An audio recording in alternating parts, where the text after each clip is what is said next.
Tudo bem?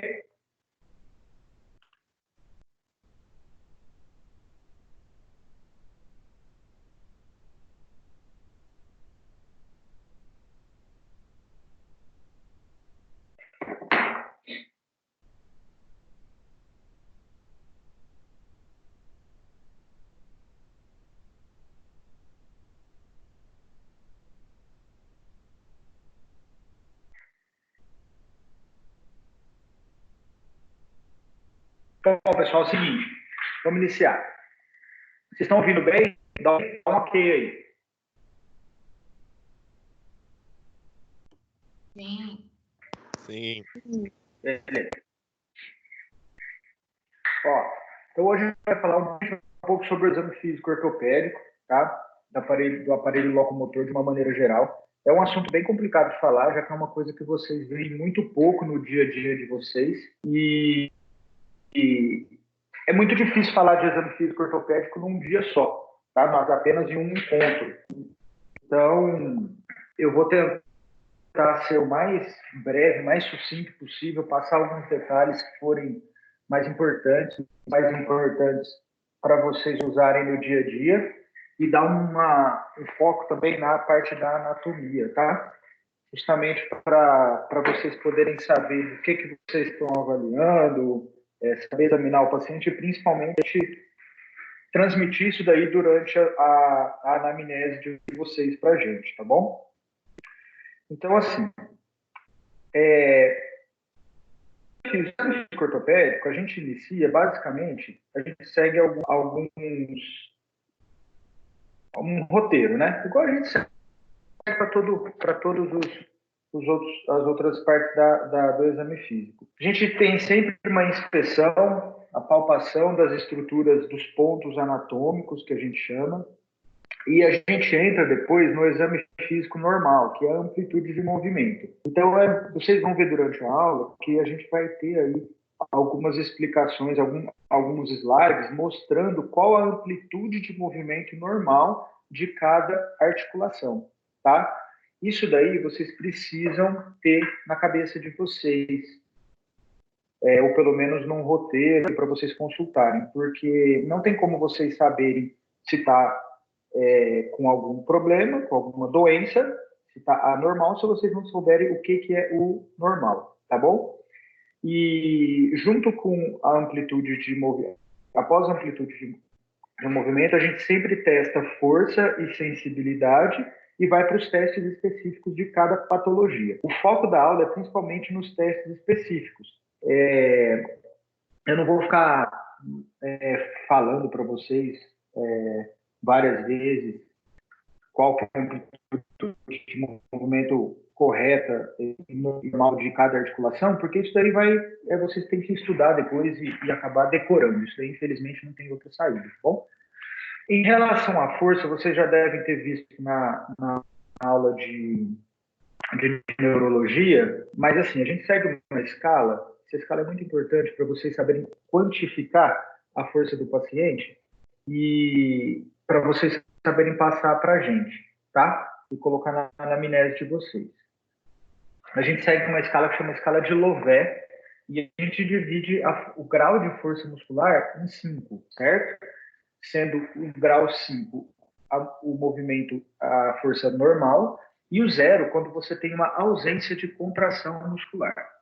Então, assim, a gente consegue fazer, quando o paciente tem uma contração visível, mas ele não consegue movimentar o membro, a gente classifica como grau 1, não vence a gravidade como grau 2, o que é isso? Ele consegue movimentar, ele faz uma contração e movimenta o membro no sentido lateral, mas não consegue levantar e vencer a gravidade, tá bom?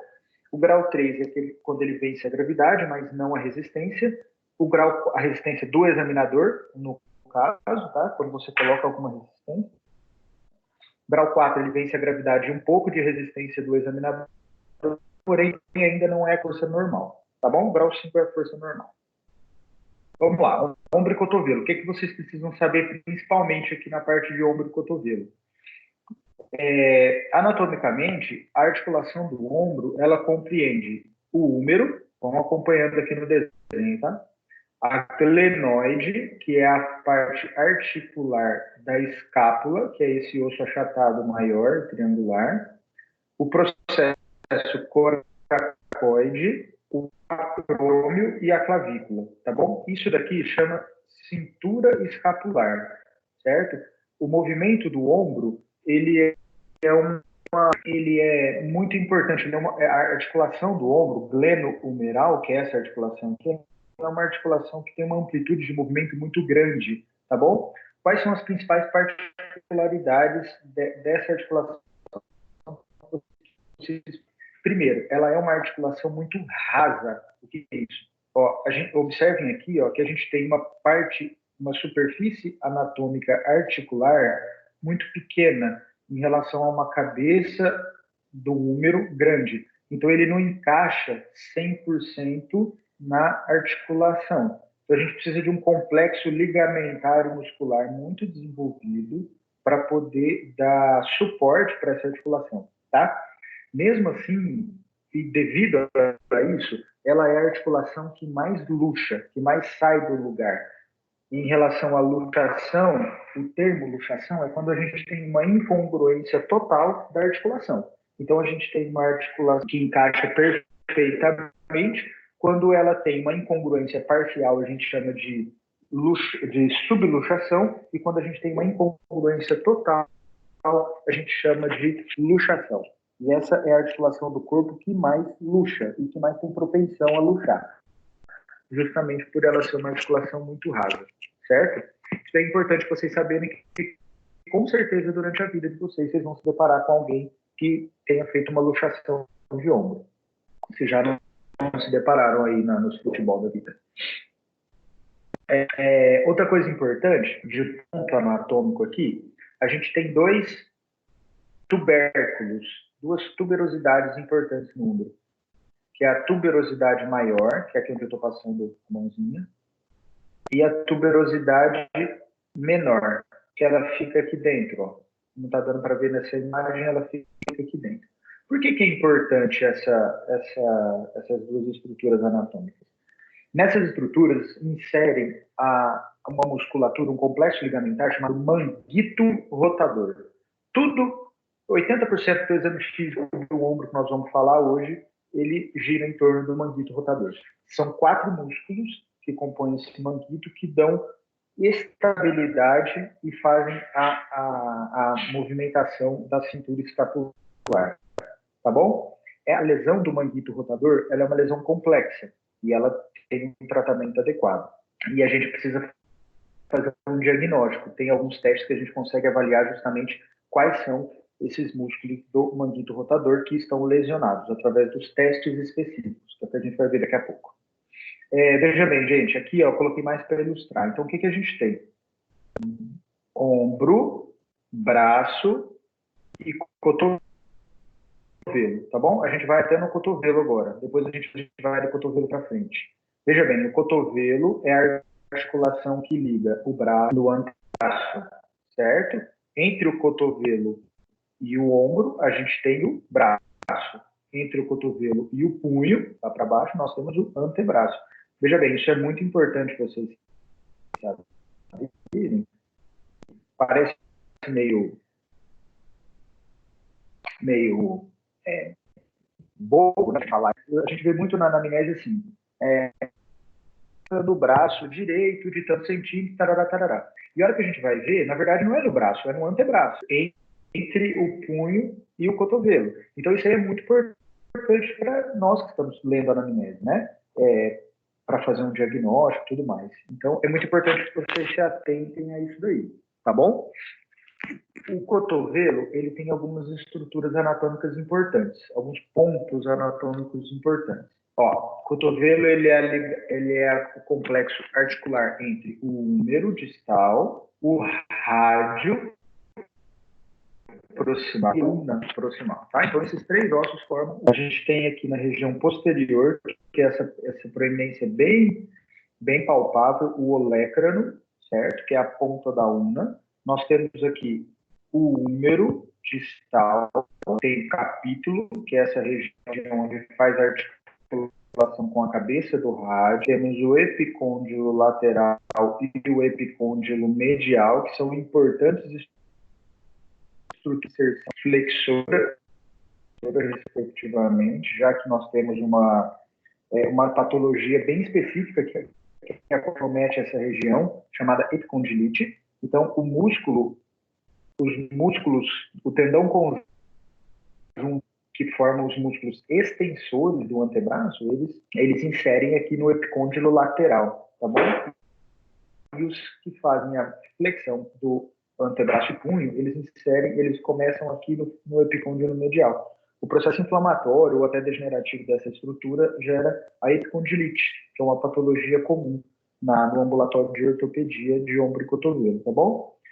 Então, são basicamente essas estruturas anatômicas na parte óssea que vocês precisam saber. Cabeça do rádio, húmero distal, que tem o capítulo, que tem a trófia, que é onde articula com a epicôndilo lateral e medial, e o olecano com a unha.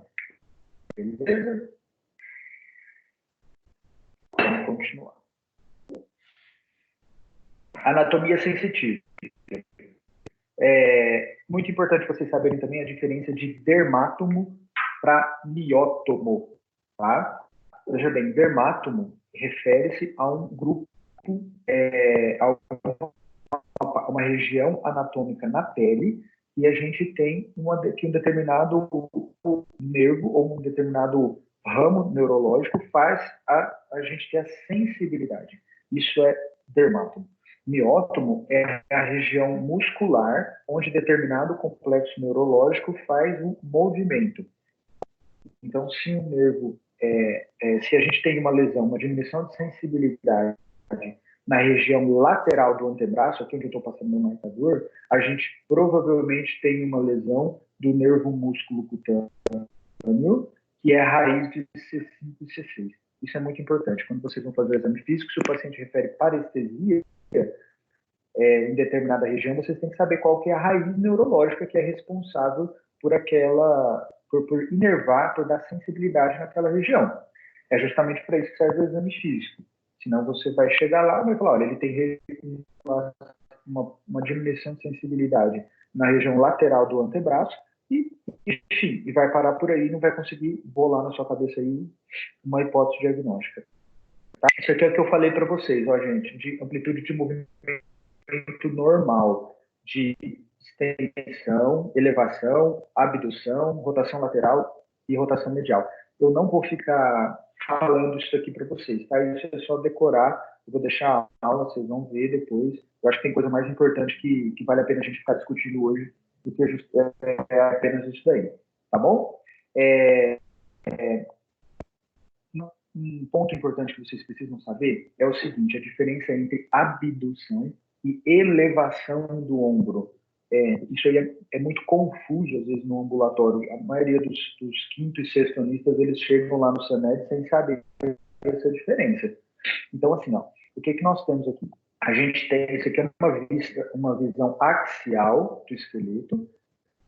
A gente tem aqui o torandão, que é a omoplata, ou a escápula, né? Aqui a gente tem a clavícula e aqui é a região acromoclavicular, tá? Nós temos um eixo entre desculpa, o eixo não. Nós temos uma angulação de mais ou menos 30 graus entre a escápula com esse eixo aqui, ó, reto, que é o eixo entre um acrômio e o outro acrômio do outro lado, tá? Então, a escápula ela faz basicamente um ângulo de 30 graus com o eixo biacromial. Por que isso é importante? Porque o movimento que é feito lateralmente para cá, ele é um movimento de abdução. Ele é feito dentro do eixo biacromial. O movimento que é feito para frente, no eixo de 30 graus, junto com a escápula, no eixo da escápula, é um movimento de certo. A diferença é que o movimento de elevação ele vai até 170 graus, geralmente, e o movimento de abdução normal é até 90 graus, é de 0 a 90 graus. E são músculos diferentes que agem nesse movimento, certo? Ó, esse aqui é o manguito rotador. O manguito rotador é formado por 4 músculos, vocês já devem saber, vocês já devem ter visto em algum momento, né? O manguito rotador, ele é formado pelo músculo supraespinhoso, pelo infraespinhoso e redondo menor. Bem fácil de saber por quê? Porque tem a escala tem uma espinha posterior aqui, ó, região de trás. Essa aqui é uma vista posterior do ombro, essa daqui é uma vista anterior. Na vista posterior, a gente observa que a escápula tem uma espinha, que a continuidade dela forma o acrônio, que é esse ossinho. E abaixo da espinha, a gente tem o músculo infraespinhoso. E acima da espinha, nós temos o músculo supraespinhoso. O redondo menor, ele vem e insere na tuberosidade menor, e o subescapular, ele é anterior, tá bom? Importante. Desculpa, gente. O redondo menor, ele também insere na tuberosidade maior, tá? Quem insere na tuberosidade menor é o subescapular, que faz a rotação interna. Qual que é a importância? Esses 4 músculos aqui, eles formam o manguito rotador. E tudo que nós vamos falar daqui para frente é em torno desses, para testar esses 4 músculos, tá bom? Existe uma patologia importante no ombro chamada síndrome do impacto. O que é isso? Ó, aqui a gente tem um músculo supraespinhoso vindo aqui, inserindo, ele insere aqui no tubérculo maior, na tuberosidade maior do úmero, tá bom? Quando a gente faz a abdução do ombro, a gente pode ter um impacto propriamente dito da inserção do músculo supraespinhoso, do tendão do supraespinhoso, junto com o acrômio. Isso aí a gente chama de síndrome do impacto. Tá? Tem alguns testes que a gente usa justamente para fazer esse diagnóstico. Tá? Nós vamos passar aqui, ó, por alguns testes. Os testes do manguito, da parte de impacto, são esses 3, e aqui da parte de lesão. O teste de Neer e eu com os testes relacionados com o impacto, ou síndrome de impacto, tá? Então, a gente observa que o teste de Neer, o examinador fica na região posterior do paciente e faz uma elevação passiva. Gente, teste passivo é feito pelo examinador. Teste ativo é feito pelo paciente, tá bom? Então, assim, ó, se o paciente faz o próprio movimento, ele é um teste ativo. Se o paciente não faz o movimento, o examinador que provoca o teste é um teste passivo. Então, aqui a gente tem o teste de Neer, teste de impacto de Neer. Você faz essa elevação abrupta e a gente tem exatamente esse choque aqui entre a inserção do supraespinhoso com o acrômio. E aí o paciente refere, tá bom? Teste de Hawkins-Kennedy é um teste onde o paciente fica com o ombro 90 graus de abdução, cotovelo 90 graus, e o médico, o examinador, faz uma elevação e causa exatamente aquele mesmo impacto. Qual que é a diferença do Hawkins-Kennedy para o Yokun? O Yokun, o paciente vai levar o ombro, a mão até o ombro contralateral, então essa mão aqui ele vai levar lá no outro ombro, e ele próprio, ele é um teste portanto, ele é um teste ativo. Ele mesmo vai fazer dor, e aí ele vai referir dor nessa região. Então, vamos para os testes do supraespinhoso, tá? Aqui, ó, eu coloquei um videozinho aqui para vocês verem. Deixa eu ver se eu vou aqui.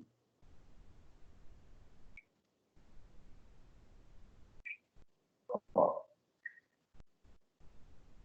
Esse vídeo, inclusive, da Anguera, do pessoal da fisioterapia, tá? Na verdade, assim, tá na internet, vocês podem acessar isso daqui em qualquer momento lá pelo YouTube, pelos canais aí. É mais para vocês verem o posicionamento do examinador e do paciente. Então, o que a gente está fazendo aqui? Então, a gente está fazendo um teste de Jobe, que é o teste mais específico para a lesão do supraespinhoso, certo? O supraespinhoso, ele é o principal abdutor do ombro, tá bom? Então, qual que é o teste de Jobe? O examinador fica à frente do paciente e pede para o paciente fazer uma elevação do membro com o polegar apontando para baixo, tá? Essa é a diferença do teste de Jobe para o teste só do supraespinhoso. Então, observe o que ele vai fazer. Ó. O polegar da paciente está para baixo e aí ela vai fazer uma elevação contra a resistência do examinador, certo? Olha o polegar dela para baixo. Quando o paciente refere dor na região da inserção ali do tubérculo da tuberosidade maior, a gente tem um teste positivo, tá bom? Esse é o teste de jogo para lesão do supraespinhoso. Agora nós vamos falar no mesmo vídeo de 4 testes, que são que vão avaliar lesões do infraespinhoso. O infraespinhoso, ele é o principal rotador externo do ombro. Então, a gente tem o supra, que é abdução e elevação, e nós temos o infra, que ele é rotador externo, certo? Então, a gente tem o teste do infra, o teste da cancela, o teste de patê e o drop arm test, que é o sinal da queda do braço, né? Ó, deixa eu passar aqui para vocês verem. Aqui eu até achei interessante esse vídeo aqui, ó. Esse livro aqui do Tarcísio, Exame Físico Ortopedia, é um livro muito tranquilo, muito simples de vocês estudarem, tá? Ó, rotação externa contra resistência, para você ver se o paciente tem força preservada do infraespinhoso, tá bom? Cotovelo 90 graus, ombro 90 graus. Agora nós vamos fazer o teste de patê. Então, ó, você faz 90 graus do cotovelo e 90 graus do ombro de abdução. E o paciente faz força para trás, rodando externamente o braço, certo? E aí você tem uma diminuição da força quando tem a lesão, tá bom? O próximo teste é o teste da queda do braço, tá? Olha lá, o paciente não consegue manter o braço na posição de abdução e rotação externa, certo? E o último teste é o teste da cancela. Você coloca o paciente com uma rotação externa máxima e o cotovelo dobrado em 90 graus. Ó, o examinador coloca ele naquela posição e ele não consegue manter. Ó, o braço vai para frente como se fosse uma cancela. Tá bom? Isso a gente avaliou o supra e o infra até agora, do manguito rotador. Agora nós vamos avaliar o subescapular. Subescapular, a gente tem 2 testes. O teste de Gerber, lembra, gente, o subescapular, ele faz rotação interna do ombro, tá? Então, assim, a gente tem basicamente 2 testes que vão fazer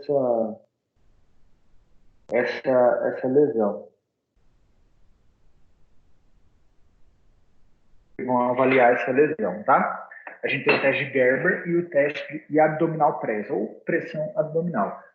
Esse daqui é bem simples, você pede para o paciente com o cotovelo 90 graus, fazer uma rotação interna, apertar o abdômen e ele não vai conseguir fazer esse movimento. E o teste de Gerber é esse daqui, ó. O teste de Gerber, você pede para o paciente colocar a mão nas costas e afastar a mão. Tem paciente que não consegue nem colocar a mão na região da cintura, da região lombar, tá? Então, isso a gente consegue avaliar bem o paciente que tem limitação na rotação interna ou uma diminuição de força. Às vezes o paciente faz a rotação interna, mas ele não consegue afastar a mão da região lombar. Olha lá. Então, o examinador fica na região de trás e pede para o paciente afastar a mão. Exatamente, é isso aí. Beleza? O paciente não vai conseguir fazer. Tem paciente que não consegue nem levar a mão até aqui na região lombar. O paciente consegue levar a mão até na região da nádega, no máximo até nas vértebras sacrais. Pronto.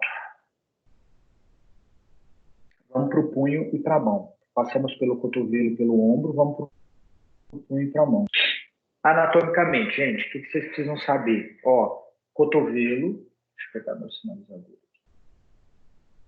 Cotovelo, antebraço e punho, tá? Então, o antebraço, ele é a região onde tem uma articulação entre o rádio e a ulna, e eles são delimitados proximalmente pela articulação do cotovelo e distalmente pela articulação do punho, tá? Isso aqui, gente, não tem jeito, vocês têm que decorar. Anatomia, bom, vocês sabem, né, anatomia, como que é. Então, assim, ó, a gente tem aqui na região do punho rádio, ulna, ossos do carpo, e depois a gente continua na mão com os metacarpos e as falanges, tá? Então, nós temos aqui, ó, rádio, ulna, Ossos do carpo. Quais são os ossos do carpo? Escafoide, semilunar, piramidal e pisiforme, certo? Trapézio, trapezoide, captato e amato. Não tem muito erro. É decoreba, infelizmente, tá? Não tem como a gente fica, não tem macete, não tem nada, tem que decorar mesmo. Depois do carpo, a gente tem os ossos da mão. Como que são os ossos da mão? São 5 metacarpos,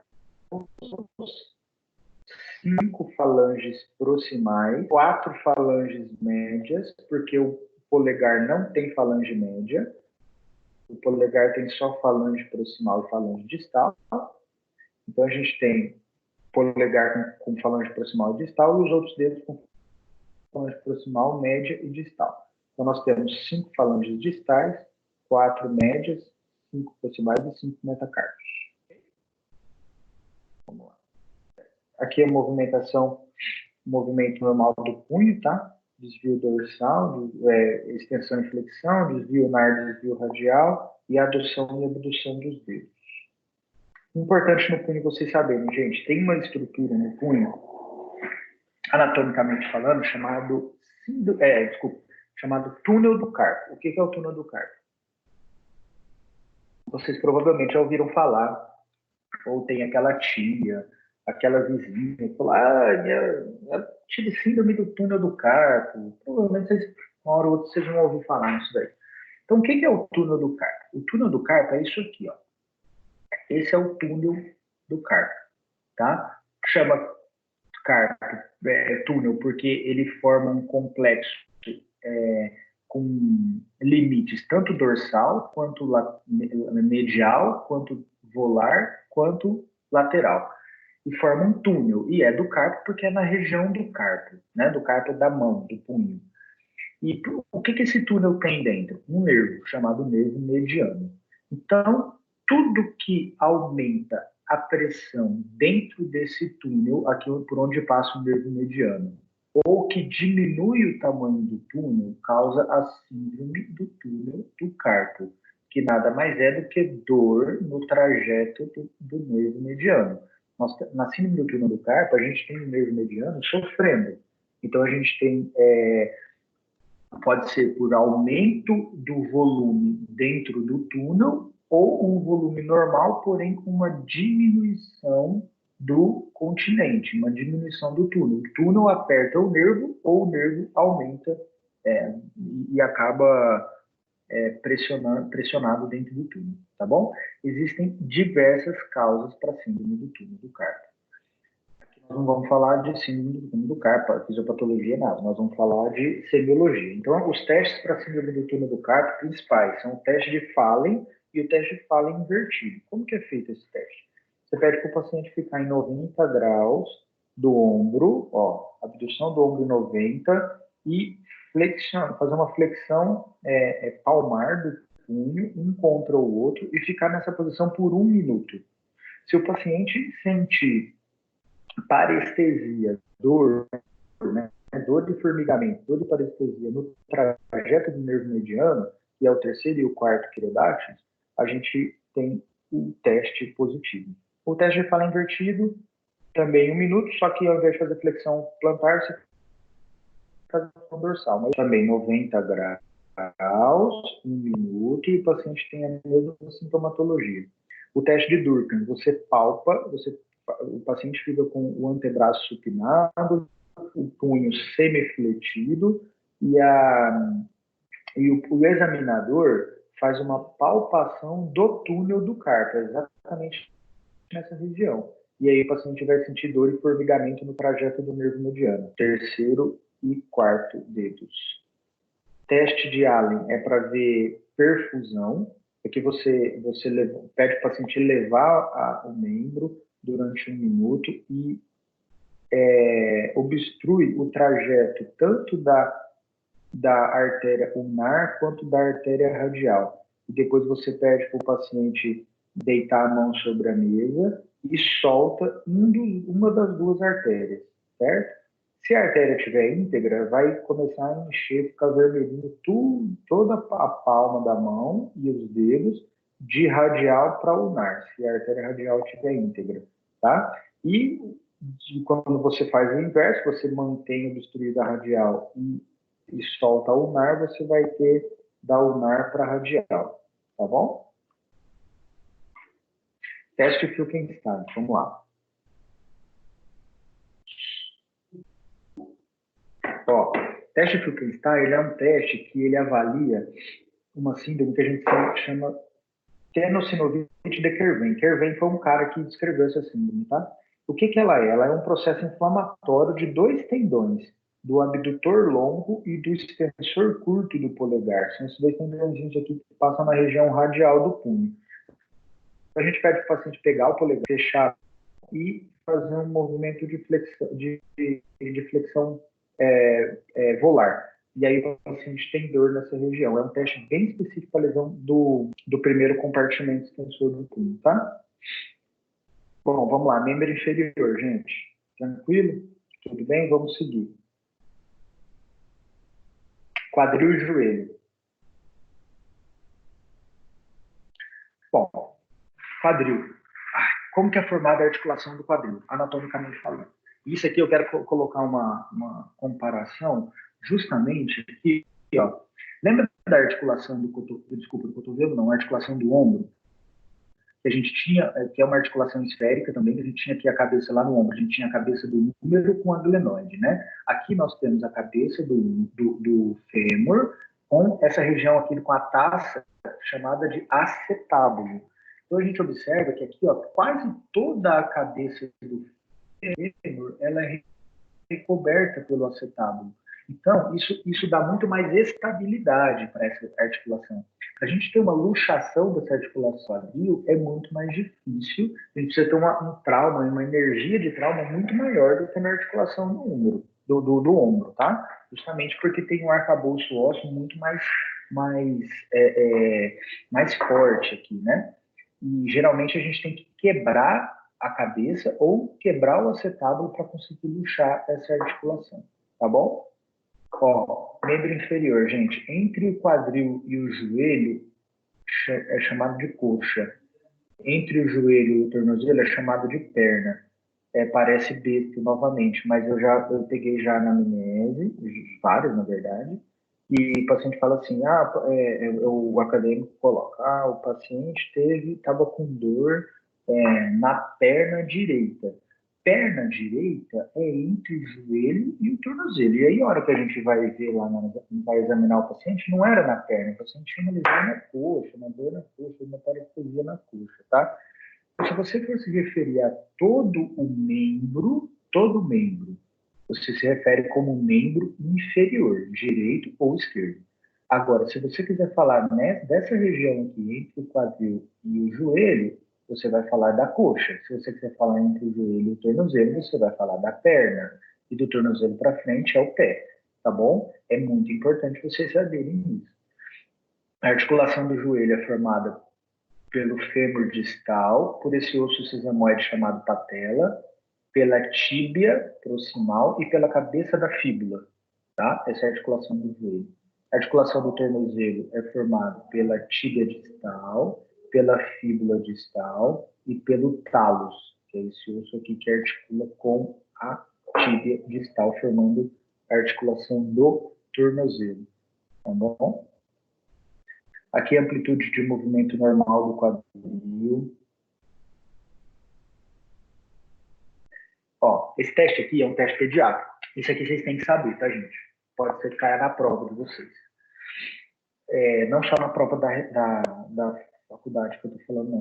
Na prova da residência também. Cai bastante, porque isso daqui envolve tanto ortopedia quanto pediatria. Quem faz esse teste, geralmente, é o neonatologista, é o pediatra que faz o parto.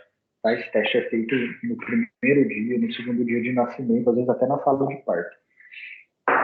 Quais são esses testes? O teste de Ortolano e o teste de Barlow. Para que eles servem? Eles servem para testar uma patologia chamada de DDQ, que é displasia do desenvolvimento do quadril, ou luxação congênita do quadril, que é quando o paciente nasce com alguma patologia no quadril, e esse quadril ou ele nasce luxado, lembra da luxação, fora da articulação, ou ele nasce, ou ele é instável, ele é luxável. certo? O normal é a gente não conseguir tirar o quadril do lugar, a articulação do lugar. E tem alguns pacientes que nascem com essa displasia ou na cabeça do fêmur ou no acetábulo e acabam fazendo que esse quadril fique instável. E aí a gente tem um teste provocativo, que é o teste de Barlow, que você deixa o paciente com flexão do quadril 90 graus, flexão do joelho 90 graus, uma leve rotação externa e abdução do quadril, e você faz o movimento, com o seu dedo maior, com o polegar, na face interna da coxa, e com o dedo médio na face externa da coxa. E a gente faz um teste provocativo,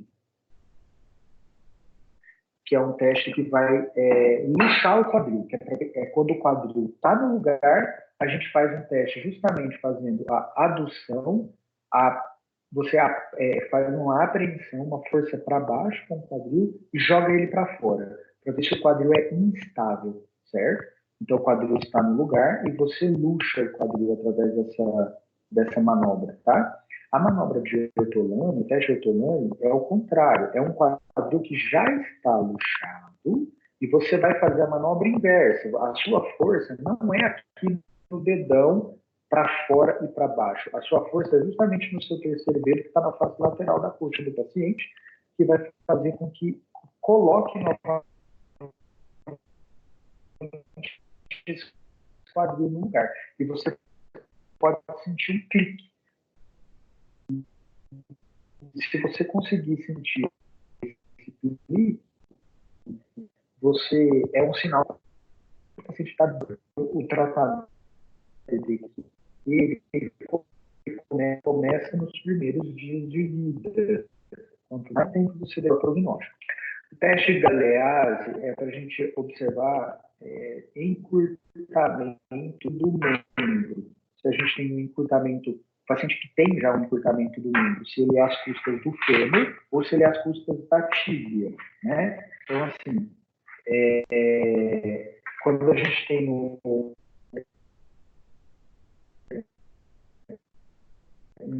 pode estar encurtado por fêmur ou porque a tíbia é mais curta. Não, então, a gente observando o paciente de frente, se a gente observa, olha aqui, ó, essa imagem é sinal de que o membro esquerdo ele é mais curto por causa de quem? Da tíbia. E nessa imagem aqui, quando a gente observa lateralmente, é por causa do fêmur. Então, é um teste rápido que a gente consegue observar se a diminuição do tamanho às custas da tíbia ou do fêmur. Olha de frente, tem essa disparidade aqui, é por causa da tíbia. Lateral, por causa do fêmur, tá bom? Sinal de Trendelenburg. Isso aqui vai ser muito difícil vocês verem, mas vocês precisam saber, porque se um dia vocês verem, vocês têm que saber fazer o diagnóstico. O teste, existe um sinal e existe um teste, tá? Então, assim, o sinal de Trendelenburg, o que é isso? É quando você, desculpa, existe o teste, o sinal de Trendelenburg e existe a marcha de Trendelenburg. Tá? Então, o paciente que tem o sinal de Trendelenburg positivo vai ter uma marcha de Trendelenburg. Tá? Então, o que é isso? A gente vai estar avaliando os abdutores do quadril, principalmente o músculo glúteo médio, que é esse músculo aqui, ó, é o principal abdutor do quadril. Qual que é a sacada desse teste aqui que vocês precisam saber? O examinador vai ficar na região de trás, posterior do paciente, e vai pedir para o paciente levantar o membro, uma perna, certo? Se você pede para o paciente levantar a perna esquerda, você está testando o glúteo médio do lado direito, certo? O normal é que o paciente eleve, dobre o joelho e consiga manter a simetria da bacia. Quando você tem uma queda da bacia do lado que ele levantou o pé, você tem uma insuficiência abdutora do lado contralateral, tá bom? Olha aqui, ó. Teste normal, o paciente levantou o pé, o músculo está bonitinho, consegue manter a pelve estabilizada, e aqui o teste positivo, certo? Porque você tem queda do lado esquerdo devido à insuficiência do lado direito. Ó, vai ver. Veja bem. Olha onde que o examinador fica. Ó. O examinador fica na região posterior, né, na parte de trás do paciente, e vai pedir para o paciente, lá, flexionar o joelho. Então, assim, ó, esse paciente aqui, ó, ele conseguiu manter a pelve estabilizada, ok? Quando você tem um teste positivo, ele eleva e cai. Pronto. Isso é um teste positivo. Ele elevou o lado direito e caiu. Então, quer dizer que ele está testando o lado esquerdo. Ok? Testes do joelho. Vamos lá, alguns testes específicos. Está acabando, gente. Firme, força, fé e foco, né? Ó, teste Steinman. Esse é um teste muito simples para vocês fazerem para ver lesão de menisco. O paciente sentado na mesa, o examinador fica na frente dele, joelho dobrado 90 graus e perna solta, tá? Você vai fazer uma rotação externa do pé, do membro, para testar o menisco interno. E quando você faz uma rotação interna do membro, você testa o menisco lateral, o menisco externo. É ao contrário. Se você roda o pé para fora, você testa o menisco de dentro. Se você roda o pé para dentro, você testa o menisco de fora. Teste McMurray é que o paciente deitado, você inicia o teste também com a rotação externa para testar o lado de dentro ou com rotação interna para testar o lado de fora, tá bom? Você começa com o joelho em extensão e vai dobrando ele com o membro rodado, ou para dentro ou para fora, para você testar o menisco. É difícil entender isso daqui pela imagem, depois a gente vai treinar isso daqui pessoalmente, tá? Porque não dá para pôr também vídeo de todas as manobras, senão nós vamos ficar o dia inteiro. Teste de Apley é um teste também para menisco, que você deixa o paciente de decúbito ventral e você puxa o pé do paciente para cima e roda para dentro e para fora, para testar menisco lateral ou menisco medial. E aí o paciente não vai ter dor. A hora que você faz pressão, aperta o membro para baixo e faz também a rotação, se o paciente tiver dor, é porque ele tem lesão no menisco. Se ele continuar sem dor, ele não tem lesão. A marcha do pato, que é aquela, você pede para o paciente andar agachado, nessa posição aqui, e aí ele tem, quando você dobra o joelho e faz esse posicionamento, o paciente tem dor na interlinha articular. Tá? Se for do lado de dentro, é menisco medial, se for do lado de fora, é menisco lateral. Ó, teste para cruzado, ligamentos cruzados, tá? Agora, nós temos dois ligamentos cruzados no joelho, ligamento cruzado anterior e ligamento cruzado posterior. Esse teste é um teste que vai avaliar, é o teste mais sensível para a lesão do ligamento cruzado anterior. Como que ele é feito? Ó, paciente decúbito dorsal, ó, o joelho dobrado 30 graus e você estabiliza o fêmur do paciente, a coxa do paciente com uma mão e faz a anteriorização da tíbia com a outra. Olha que legal, que bonito o teste, ó. Esse é um teste positivo, certo? Concorda? Ó, deixa eu passar de novo esse teste.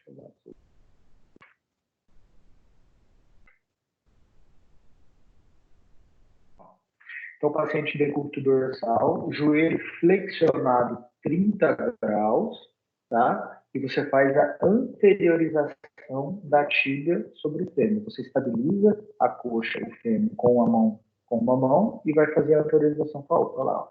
Totalmente instável, tá? Então, esse aqui é um teste para lesão do ligamento cruzado anterior. Outro teste da gaveta. Esse é um teste que você já deve ter escutado falar também. O paciente fica também decúbito dorsal. A diferença no posicionamento pular, é que você vai dobrar o joelho 90 graus, ao invés de dobrar apenas 30. Você senta aqui em cima do pé, na pontinha do pé do paciente, para a perna não escorregar.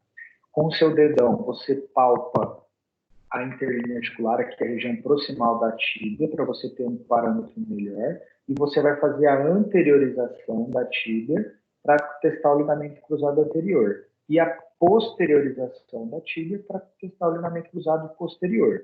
Se for para frente, estiver instável para frente, lesão do cruzado anterior. Se estiver instável para trás, lesão do cruzado posterior. Ó. Olha lá, o paciente deitado, 90 graus de flexão do joelho.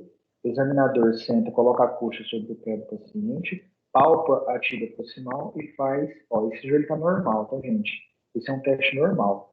Essa anteriorização que a gente viu aqui é uma anteriorização normal. A gente tem ali alguns milímetros de instabilidade fisiológica, tá? Depois eu vou mostrar um patológico para vocês verem. Mesmo posicionamento para a gaveta posterior, ó, para trás. O movimento é para trás, ó, firme, tá vendo? Não sai do lugar, ó. Teste normal também, certo? E esse aqui é um teste positivo. Ó a diferença, ó que instável, tá vendo? Então, assim, esse teste aí é um teste que vai, ó lá, olha a anteriorização, tá totalmente solta, totalmente instável o joelho. Então, esse tem lesão do ligamento cruzado anterior, tá bom? O teste Godfrey, você deixa o paciente, você segura na ponta do pé do paciente ou no calcanhar e deixa a perna solta. E aí você tem a posteriorização, a tíbia, ela vai cair, ela vai posteriorizar em relação ao fêmur. É um teste para lesão do ligamento cruzado posterior também. Tá acabando. Vamos lá. Tornozelo e pé. Ó, gente, esse aqui é o tornozelo, tá? O tornozelo é uma articulação da tíbia, fíbula com talos, tá bom? Então, assim, o pé a gente divide em retropé, médio-pé e antepé. Retropé é o talos com o calcâneo. O médio-pé são esses ossinhos posteriores do retropé com as cunhas, o navicular e o cuboide. Aqui a gente tem 3 cunhas, tá? É lateral, média e medial, o osso navicular e o osso cuboide, aqui em forma de cubo. Né? E os metatarsos e as falanges, eles entram já no antepé, segue mais ou menos a mão, tá? São 5 metatarsos, 5 falanges proximais, 4 falanges médias, porque o hálux, que é o dedão, não tem falange média, e 5 falanges distais, tá bom? Fórmula digital, ó. Primeiro marco, segundo marco, terceiro marco, quarto marco, quinto. Egípcio, tá? Lembra uma pirâmide, ó, se você colocar os dois pés um do lado do outro. O grego, primeiro menor que o segundo, que é maior que o terceiro, marco quarto, maior que o quinto. Então, quando o segundo é maior que o primeiro, a fórmula digital é chamada de grega, tá? E a romana é quando a gente tem mais ou menos o mesmo tamanho dos 2 ou 3 primeiros dedos, que são maiores que o quarto e o quinto, certo? 70% da população é assim, 10% assim, 20% assim. Amplitude de movimento normal do pé e do tornozelo, vocês vão ver depois para estudar. Ó, alguns testes que eu achei interessante colocar aqui da parte da perna, tornozelo e pé. O teste de Romans, esse teste é um teste para TVP, para trombose. Como que é feito? Você eleva a perna do paciente, faz uma flexão dorsal do tornozelo e aperta a panturrilha, palpa a panturrilha do paciente. O que ele vai, o que você vai sentir? Primeiro que ele vai ter dor nessa região, quando ele tem trombose, e nessa mão direita aqui, ó, você vai sentir um empastamento da panturrilha. Você vai sentir que ela tem umas pedrinhas, sabe? Um empastamento mesmo, porque quando o paciente tem uma trombose ali no local, tá? A gaveta anterior do tornozelo é justamente para, basicamente, o que a gente viu lá no joelho, 90 graus do tornozelo, você estabiliza a tíbia e faz uma anteriorização do tornozelo. Se você tiver essa instabilidade, lesão do ligamento chamado tíbio fibular anterior, tá? Que é o principal estabilizador do tornozelo. Teste Mulder. Tem uma patologia, um teste chamado neuroma de Morton, vocês vão escutar também em algum momento, tá? Que é isso aqui, ó, é o espessamento do nervo interdigital. Tá vendo? Esse amarelinho aqui é o nervo que dá sensibilidade para os dedos. Quando a gente tem um espessamento, uma bolinha ali, um neuroma que a gente chama, tem um teste que a gente faz uma compressão lateral entre o dedão e o quinto dedo, a gente comprime e o paciente tem dor ou você sente um clique, que é quando esse neuroma, se ele for muito grande, ele ressalta, ele sai do lugar. E aí você tem o teste positivo, tá bom? E esse teste aqui, gente, teste de Thompson. O que é o teste de Thompson? O teste de Thompson, avalia a integridade do tendão de Aquiles. O tendão de Aquiles é formado por 3 músculos, pela continuação de 3 músculos, tá? O gastrocnêmio medial, o gastrocnêmio lateral e o músculo sóleo. Eles vêm até a região da panturrilha, se encontram mais ou menos aqui 14 a 18 centímetros acima do calcâneo e formam o tendão de Aquiles, tá bom? Ou tríceps sural, é o mesmo tendão. Você deixa o paciente de decúbito ventral e faz uma compressão da panturrilha. Você pega a panturrilha e aperta ela, e o paciente vai fazer uma flexão plantar do tornozelo, quando o tendão está íntegro. Tá? Então, esse aqui é um teste negativo para lesão. Aqui, quando a gente tem uma ruptura total do tendão de Aquiles, ó, tá vendo? O tendão está rompido, a hora que você faz essa compressão da musculatura da panturrilha, ele não consegue fazer a flexão plantar, o tornozelo fica totalmente parado. Certo? Acabou. E aí? Tudo bem, pessoal? Tudo bem, professor. Muito boa a palestra. Obrigado. Viu? Professor, eu tenho uma dúvida. Muito bom. Quem está falando? Eu, Júlia. Isso, identifiquem-se. Vamos lá. Diga, Júlia. Eu, Júlia, eu não entendi muito bem a diferença entre a abdução e a elevação do ombro. Certo. Vamos lá, deixa eu pegar aqui de novo. Deixa eu ver se eu consigo te mostrar. É difícil a gente entender só pelas imagens mesmo, viu, galera? Complicado. Espera aí. Deixa eu compartilhar a tela aqui de novo. Calma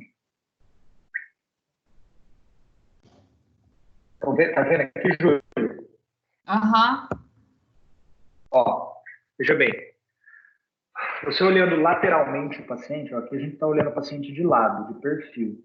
Esse movimento do braço saindo daqui, 0 graus, indo até lá em cima, em torno de 170, pode chegar até 180 graus, isso daqui é elevação, certo? Aham. É um movimento que você faz para frente, meio em diagonal. Quando você faz um movimento lateral, totalmente lateral, no eixo no próprio eixo do ombro, no ângulo reto, esse é o movimento de abdução. Esse movimento normal, ele é de 0 até 90 graus. A partir daqui, já não é mais abdução pura.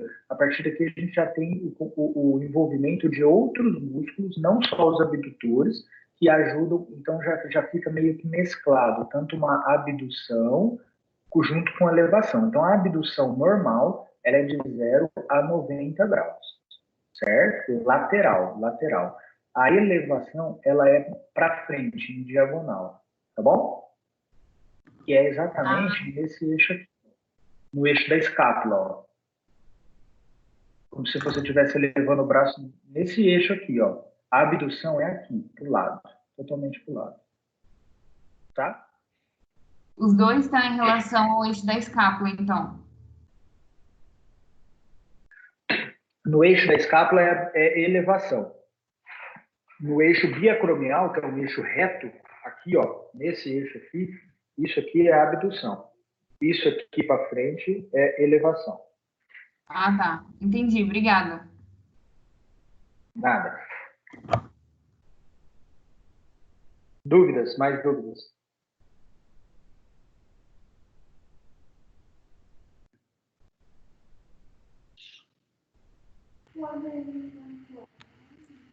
Sim. Não, professor, Tem uma muito E aí, bom. Ivan? Eu tenho uma pergunta aqui no chat, o Bruno. Professor, quais os ligamentos são Oi. avaliados no teste da... Oi, tá ouvindo? Professor, Oi. quais os ligamentos são avaliados no teste da gaveta anterior do tornozelo? Certo. A gaveta anterior do tornozelo, ela avalia principalmente o ligamento tibiofibular anterior, que é o ligamento que estabiliza o tornozelo em relação ao eixo de anteriorização, tá? Tibiofibular anterior é o principal ligamento.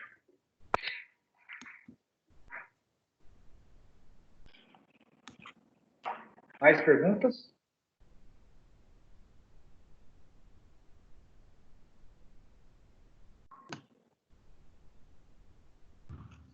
Nada? Nada mais? Deixa eu ver se... O pessoal vai tirar 10, hein, Sônia, na sua prova. Com certeza. Professor, Ó, a gente precisa saber os 4 músculos do manguito rotador? Sim, é o mínimo. Essa aula É porque eu não- vocês têm que saber. É porque travou bastante pra mim, eu não consegui acompanhar bem, mas depois eu quero assistir de novo a Quem tá aula falando? pra pegar certinho. Quem tá Camila. Camila. Tá, vamos lá, Camila. Ó, os 4 músculos do manguito. Peraí, rapidão. Deixa eu compartilhar aqui de novo. Estão vendo aqui? Sim. Ó, 4 músculos do manguito: supraespinhoso, subescapular, infraespinhoso e redondo menor, tá? Esses são os 4 músculos do manguito rotador. Essa pergunta de lesão do manguito, isso aí sempre cai em prova, viu, gente? De vocês, na universidade. Em residência vai ser muito difícil, mas na universidade sempre cai, lá no 5º e 6º ano. Vamos ver. Tá bom, obrigada. Nada. E aí, Ivan, tranquilo? Tranquilo. Multitarefa aqui, estou em 3 lugares ao mesmo tempo, mas organizando as coisas, que a previsão é se alongar, né? Então, A questão é essa. Gente, mais alguma dúvida? Não? bom, vou parar a gravação aqui, então. Beleza.